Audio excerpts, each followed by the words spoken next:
केंद्रीय विद्यालय संगठन ने ऐसा फैसला लिया है जो हजारों बच्चों और पेरेंट्स को निराश कर देने वाला है। दरअसल केंद्रीय विद्यालय संगठन ने हर क्लास में 8-8 सीटें घटा दी हैं।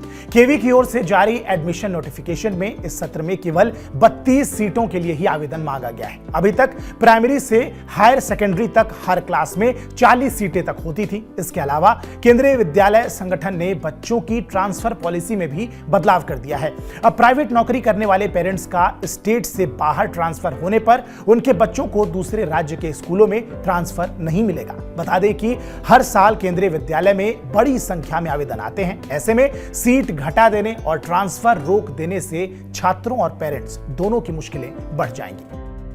केंद्रीय विद्यालय संगठन की डायरेक्टरी के मुताबिक साल 2023 तक देश में 12 राज्यों में कुल 694 केंद्रीय विद्यालय हैं। इनमें उत्तर प्रदेश में सबसे ज्यादा 122, मध्य प्रदेश में 112, राजस्थान में 77, महाराष्ट्र में 59, बिहार में 49, दिल्ली और गुजरात में 46 और उत्तराखंड में 45, झारखंड में 41, छत्तीसगढ़ और हरियाणा में 36, जबकि हिमाचल प्रदेश में 25 केंद्रीय विद्यालय हैं।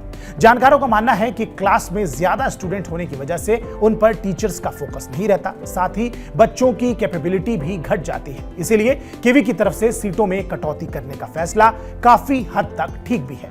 हालांकि इस फैसले से हजारों छात्र और पेरेंट्स जरूर निराश होंगे।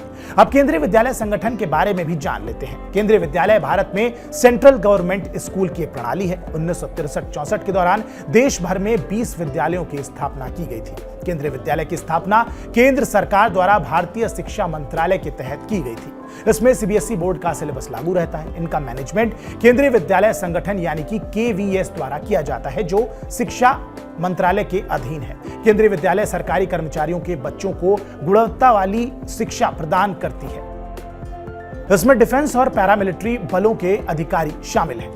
केंद्रीय विद्यालय में सरकारी नौकरी करने वाले अधिकारी कर्मचारी के साथ ही प्राइवेट सेक्टर में काम कर रहे लोगों के बच्चों को एडमिशन भी दिया जाता है। अगर पेरेंट्स का कहीं और ट्रांसफर होता है तो बच्चों को भी इंटर स्टेट ट्रांसफर की सुविधा मिलती है, लेकिन अब इसमें बदलाव किया गया है। पहले सीटें खाली होने पर सभी पेरेंट्स के बच्चों को ट्रांसफर की सुविधा थी। अब सिर्फ सरकारी नौकरी में पदस्थ पेरेंट्स के बच्चों को ही यह सुविधा मिलेगी। प्राइवेट नौकरी में काम कर रहे लोगों के बच्चों को स्टेट ट्रांसफर की सुविधा का लाभ अब नहीं मिलेगा।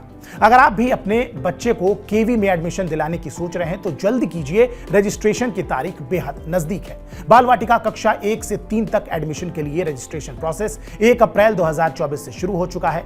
15 अप्रैल तक ऑनलाइन आवेदन दिया जा सकता है। रजिस्टर्ड स्टूडेंट की पहली सिलेक्टेड और वेटिंग लिस्ट 19 अप्रैल को जारी की जाएगी। दूसरी लिस्ट 29 अप्रैल और तीसरी लिस्ट 8 मई को जारी होगी। ऑनलाइन आवेदन के लिए केवी की ऑफिशियल वेबसाइट kvonlineadmission.kvs.gov.in पर जाएं और वहां क्लिक टू रजिस्टर ऑप्शन पर क्लिक करें। बाकी कक्षाओं के लिए 10 अप्रैल तक आवेदन प्रक्रिया चलेगी। इन कक्षाओं की लिस्ट 15 अप्रैल को जारी की जाएगी। इस आधार पर 16 से 29 अप्रैल तक एडमिशन होंगे। एडमिशन की लास्ट डेट 29 जून है। कक्षा 11 में एडमिशन के लिए रजिस्ट्रेशन प्रोसेस 10वीं बोर्ड रिजल्ट घोषित होने के 10 दिन बाद शुरू होगा।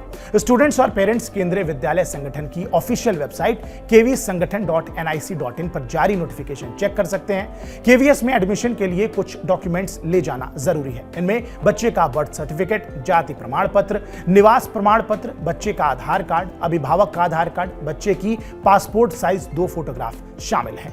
बहरहाल ये जानकारी आपको कैसी लगी हमें कमेंट सेक्शन में जरूर बताएं। बाकी देश और दुनिया की तमाम बड़ी खबरों के लिए आप सब्सक्राइब कीजिए TV9 डिजिटल। मेरा नाम है आयुष मिश्रा। नमस्कार।